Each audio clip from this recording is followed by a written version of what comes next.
Welcome to Gotta Run with Will. I'm Caroline Plank, host of this segment. Today, I have Agnes Varona Oquendo with me. She's a mother, a breast cancer survivor, an author, and a runner. Welcome. Hi, thank you for having me here. How are you? I'm good, thank you. So Agnes, tell us a little bit about yourself.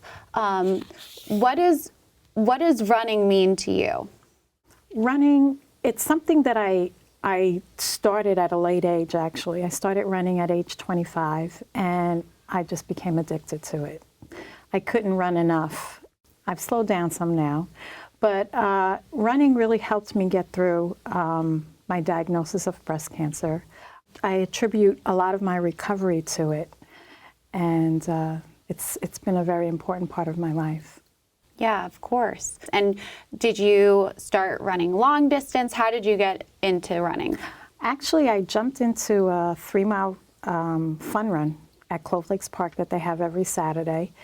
I just wanted to get into better shape, and after that, it was history.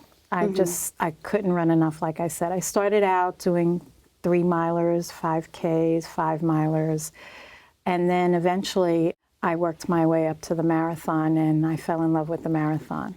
That's awesome. That's great. You got addicted to it. I You got did. the running bug.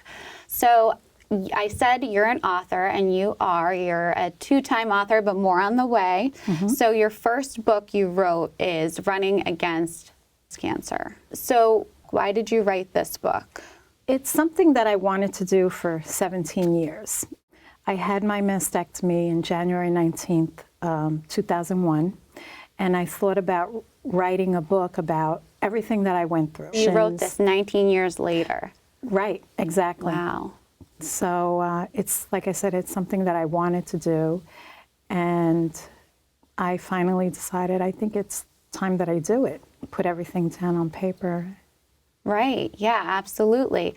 Tell me about the book and what happens. I know you talk about how you were diagnosed with breast cancer, and then it was kind of your catalyst to get things going, right? So tell me about that. So you were diagnosed with breast cancer, and then?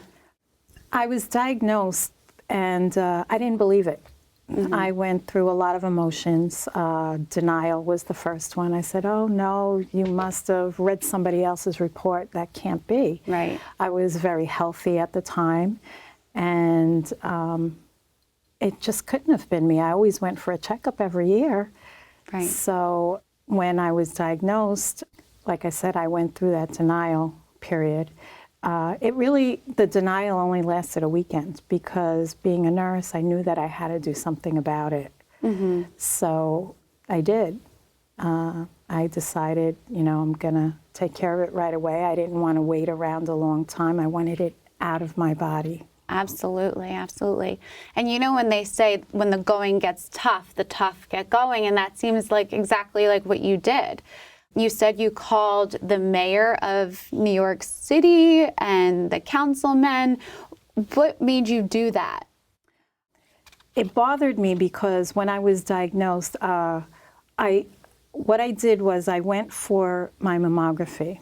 But when originally I had made an appointment, and I had to wait 4 months for an appointment. And I'm the type of person, when I decide I want to do something, I want to do it now. I don't want to do it later.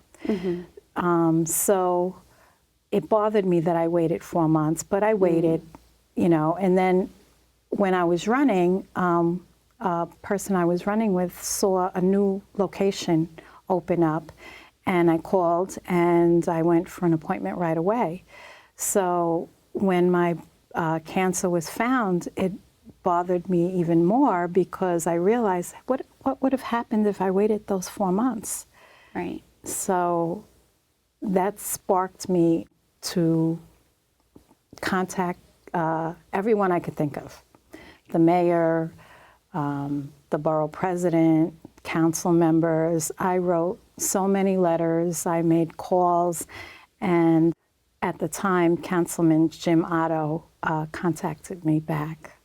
That's amazing. And then what did you wind up doing? I went with him. We went to City Hall, and I testified on behalf of women of Staten Island because my claim was that I had to wait so long, and I didn't think that that's something that we should have to wait. Something as important as our health. Right. And so I testified in City Hall regarding the wait.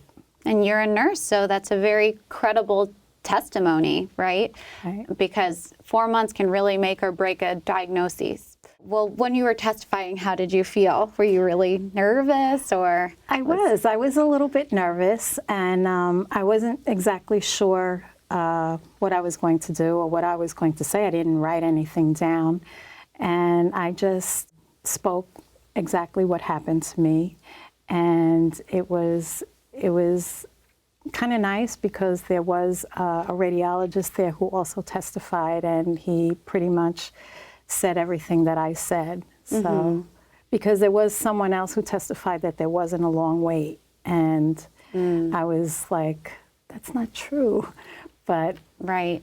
What ended up happening from your testimony? well, after that, the wait started getting shorter and shorter because a lot of places were closing as well.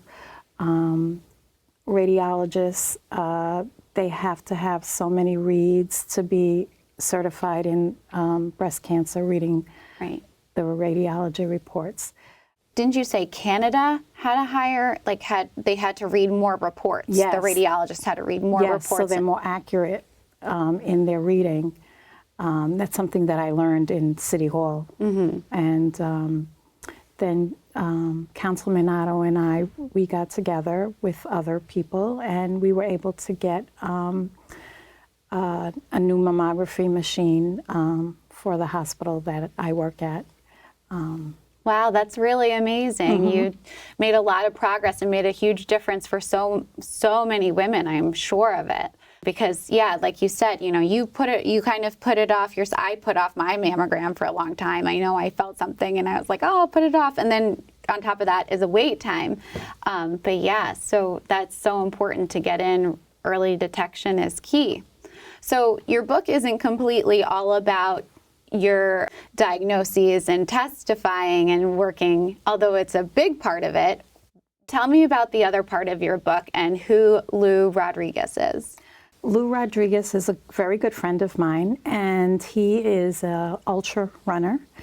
And his idea was to run from New York to Miami for breast cancer. And so that's what we did. We started out in August and at Clove Lakes Park in Staten Island, and a bunch of runners from Staten Island joined us the first day. It was really a great experience having everybody there for our send-off.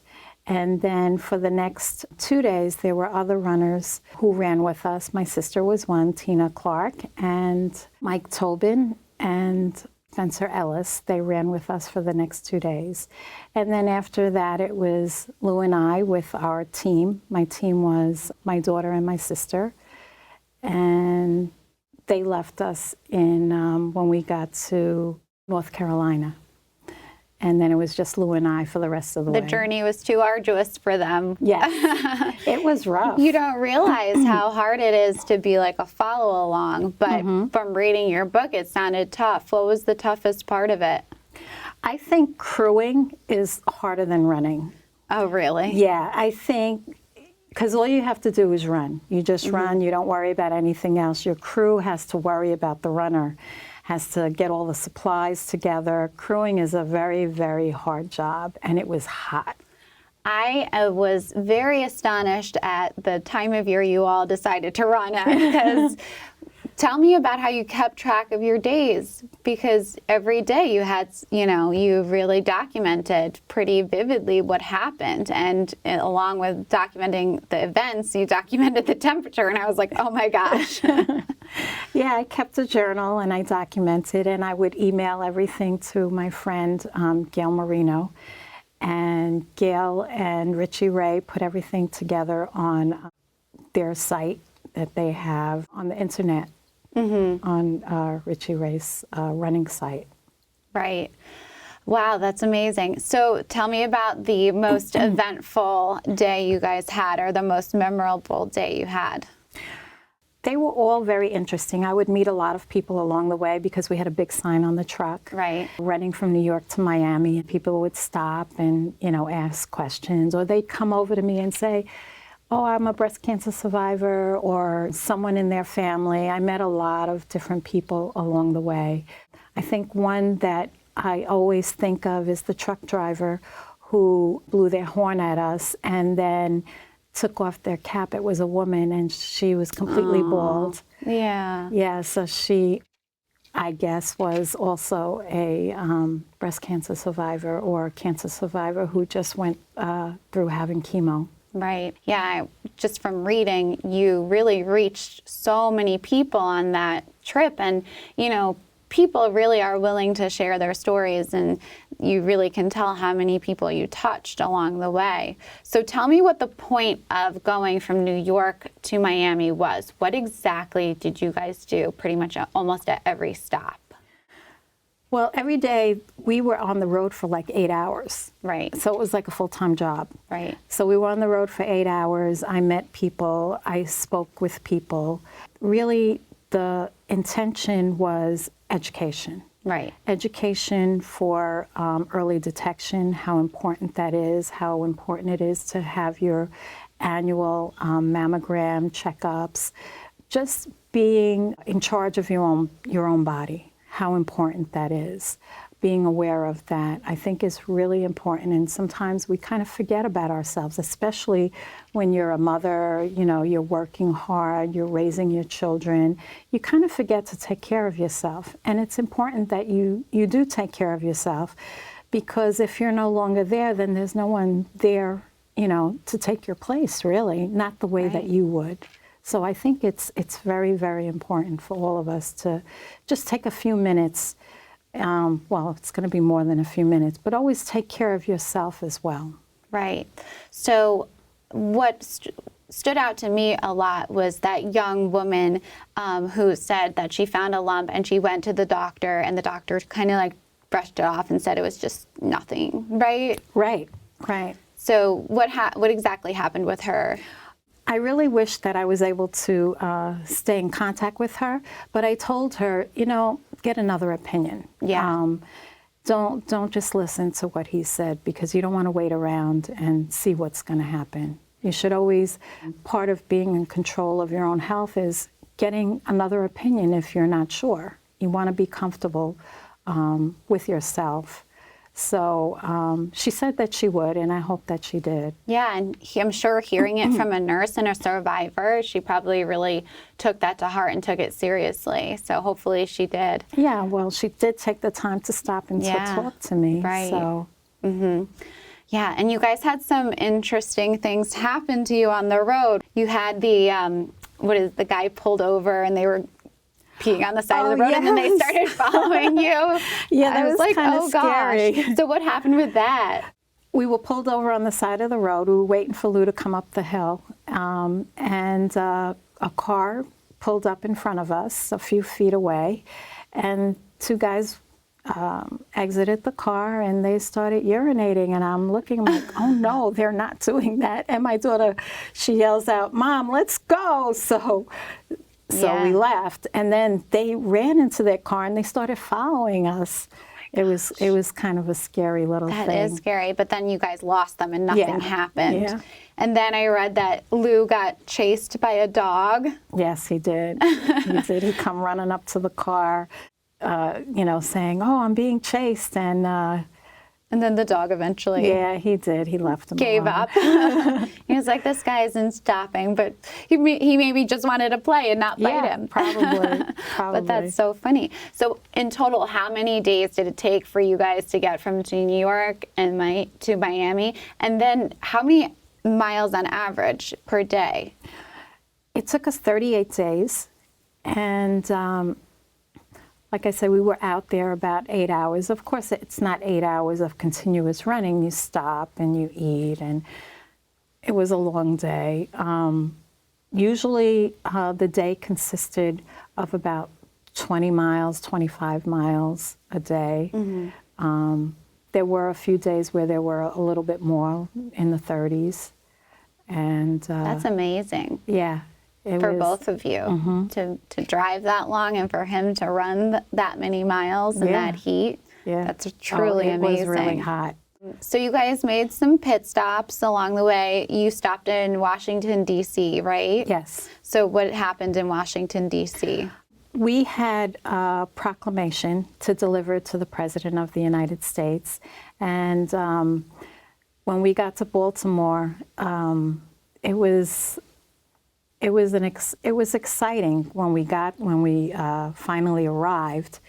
And in Washington, D.C., it started pouring. As soon as we got there, it started pouring rain. So I thought we were supposed to be met by someone, but I think there was some miscommunication, so we didn't meet anybody. But my daughter and I, we went to the White House and to deliver the proclamation, but we had to leave it in the mailroom. So. But at least it got there, right? Yeah, it did. It did get there. You guys weathered the storm and got it in there. And then, who did you meet at Duke? Oh, at Duke University, yes. There was someone who contacted me. And along the way, I would get contacted by reporters and different people because people would call them, oh, there's somebody, running on the road. So this young lady, she contacted me and she came to meet us and, she thanked us for what we were doing. So that was kind of exciting to meet her. People delivered cookies to us. I know, you guys got some deliveries. Yes. You were big news in small towns, right? Yes, because we really stayed on the back roads, so. Yeah, it seems like you guys had a lot of TV shows that were interested in your story and what happened and what you were doing and what your mission was. And somebody big in NYRR, Ted. Oh, Ted Corbett. Ted Corbett. He called his son, right? Yes. And his son arranged for a news station to interview? Yes. Am I remembering that correctly? Yes, yes. Okay, so that's amazing. That's a pretty big connection, Ted Corbett. Actually, Ted Corbett gave me some books before we left on kinesiotaping, so I was all prepared with that, being that he was a physical therapist. So that was exciting. And yes, we met his son Gary. And what was funny, we had just arrived in Jacksonville, and I parked the car, and who pulled up right next to me was his son Gary Corbett. I hadn't even spoken to him yet. That's so funny. Yeah, they were just driving around, and what a coincidence. Yeah. That is so funny. Nice to see a familiar face along the way. So how did you guys feel as you were approaching the end of the journey? It was exciting. We were happy that we were coming close to Miami, but it was also kind of sad that it was going to be over. It's kind of hard to explain why, the two different feelings. I don't know why, but as the closer that we got to Miami, I was feeling sad that it was over, because we did meet so many great people along the way. It was really exciting. Right, yeah, that is exciting. It's amazing that you guys took all this time out. How much time did you take off of work for it? You took a pretty good amount of time off, right? Yeah, I took off about 2 months from work, and That's they allowed me to do that. That's amazing. Did you guys fundraise for this? Yes, we did. We raised money for the American Cancer Society, and I asked them if they would make sure that it went towards, most of it anyway, towards education and for early detection. So they were also a big part that helped us along the way. Wow, that's amazing. So you guys get to Miami, and how is Lou doing? How are you doing? How much did you sleep the day it was over, the night it was over? So we get to Miami, and we were really happy and everything, but like I said, sad at the same time. And the next day, every day we would just clean out the truck, because, that was our vehicle. And I was watching the news, and I saw a plane crash into one of the towers. And I thought it was a movie, and I was like, I've never seen that movie before. I don't And then I looked at it again and I was like, is this real? I couldn't believe that that actually happened. It was the news. Right. You guys ended on 9/11. Yes. Yeah. Yes. Wow. That is a pretty extraordinary ending. So how did you get back up from Miami to New York? Because I don't think you could take a plane and you have to get the car back up, right? Yes, yes. So we drove back. Along the way, I tried to call everybody that I knew, and nobody, I couldn't contact anybody. Right. So it was kind of scary. Of course. So we drove back. We had New York plates, and everybody would blow their horn at us. It was a very solemn feeling, Right. coming back at that time, and I was worried about everybody. Yeah, of course. And you guys had a sign on the car that said running against cancer, right? Right. And then you replaced that sign with what? With the American flag. Yeah, where did you guys find that flag? Actually, we found it on the ground on one of the runs. So, yeah, Coincidental. Yes. It came in handy. it did. Wow, that's really an amazing journey. And what are you doing now? Are you still running today? I run, but not as much as I used to. Florida is very hot. So, Yeah, just a little. yeah, so I find running more on the treadmill a little easier. When I lived in Fort Lauderdale, I did run on the beach every day, which was nice, but the beach is not close to me anymore. So I guess you guys will have to move back. I would love to live along the beach again. How are you doing health-wise? How do you keep up with your health and all that? Well, I still go for my annual checkups because I think it's really important. I encourage everyone I know to do the same thing. And cancer-free, still cancer-free. That's amazing. Yes. Congratulations. Thank you. That's awesome. I'm so happy for you. Thank you. So I want to talk about your next book. Your next book is called My Shorts. And tell me about My Shorts and why you created it. Well, I want to continue writing because I love reading and writing.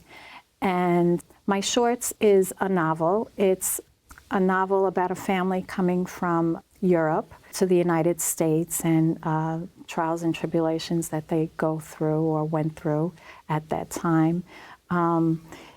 It's a novel, so I say it's not true, but it is inspired by people very close to me. And so this book is very dear to my heart.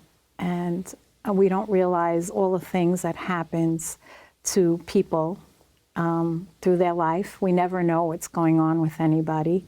Right. So the story is about 4 generations. So I think it's a really good book. Everyone who has read it so far has told me how much they enjoyed that book. I So- really do enjoy it. I'm still in the middle of reading it, but it is a page turner. So these are different points of views. That's how you broke up the book, right? You broke it up into the family's points of views, the different Yes. family member points of views. Yes. So what was your reasoning for doing that? Is there why that style, or? When I write, I just write. I Right. don't make any plans of how I write. It kind of just comes to me, and that's how I put it down. And in My Shorts, like you said, it's basically about each person. That chapter is about that person and what they go through and what they feel and their emotions. And eventually they all wind up together. So I just, it just flowed that way for me. Right. So are you writing any other books? Yes, I'm writing a sequel to My Shorts. Oh, okay. And it's, I'm really very excited about that one. That one is truly a novel, so it's fiction. So it's not connected to your family in any way. No, that one is totally fiction, although it sounds like it in the beginning, but the rest of it is fiction. And the title to that is Dark Whispers of a Serial Killer. Oh, it sounds Yes. good. And are you still a nurse? Yes, I'm still a nurse. Actually, I'm not really working at the moment, so it gives me a little bit more time to write. Whereas Running Against Cancer took me a year to write, and My Shorts also took me a year to write. But I'm almost done with this 3rd book, and it only took me a few months. And I'm working on 2 other books at the same time as well. Wow, that's pretty amazing. Is there anything you wish I asked you that I didn't ask you in this interview? Well, I'm here in town for 4 book signings. One at Jody's Club Forest on Staten Island, and that's Tuesday. Wednesday, I'll be at the Cocoa Grinder in Brooklyn, Bay Ridge, Brooklyn. Thursday, I'm at Z2 on Veterans in Staten Island. And then Friday, I am also in Bay Ridge at the Bookmark Shop. So I'm really excited about all those book signings. Okay, so we're going to have to catch you there. Yes, yes. Well, thank you so much for being here. It's been such a pleasure to meet you and talk to you and read your books. A big thank you to the Manhattan Neighborhood Network and Will Sanchez for having us today. It was so great talking to Agnes today and her journey through cancer and running, and to get to know her and all about her books. For me, you can find my blog at badlemonsblog.com and my documentary there on how I went from a mastectomy to my first marathon in less than a year. I am also running this for the Susan G. Komen Fund September 8th, and we are looking forward to beating breast cancer. Gotta run.